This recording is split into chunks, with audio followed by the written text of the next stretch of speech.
The Attorney General's office wants the Supreme Court to overturn the lower court's decision to dismiss their complaint filed against the governor's office and the Department of Revenue and Taxation's reissuance of licenses for more than 200 gaming devices. PNC's Betsy Brown was in court today to hear the arguments in this case. She joins us now with more.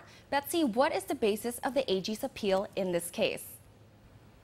Rizal, the AG's office wants the Supreme Court to decide whether or not these gaming machines are legal. That's an issue they believe wasn't determined in the lower court, and so if the Supreme Court doesn't issue a declaratory judgment on the matter, they want it remanded back to the lower court for a decision.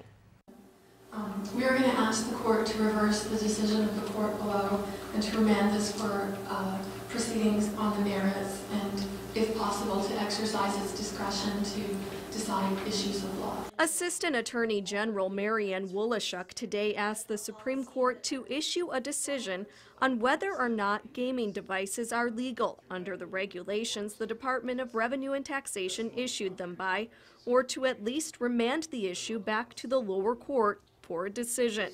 However, the governor's legal counsel, Sandra Miller, says there's been no formal opinion that says the machines are not legal, which is why she says DRT went ahead and reissued licenses for more than 200 gaming machines. Well, the fallback is, well, there's nothing that says they are illegal gambling devices, but if they are illegal gambling devices, then as long as it's pre-2001, and the rules are still valid, because there's a presumption that a law that's passed is valid until it's invalidated, then DRT has no discretion really but to exercise its ministerial duty. And so based on that. In court today, justices pointed out that the AG's office did write to DRT with an opinion that the regulations weren't legal, which Wolashuk also talked about in her oral arguments. So instead of responding to that letter, the DRT director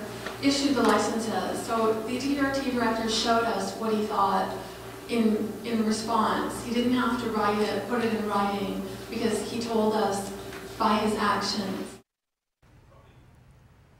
During her arguments for DRT and the governor, Attorney Miller said she does not believe the court has the power to make a decision on this matter and said the best remedy would be to remand it back to the lower court to decide. Chief Justice Robert Torres said the court would take the arguments under advisement.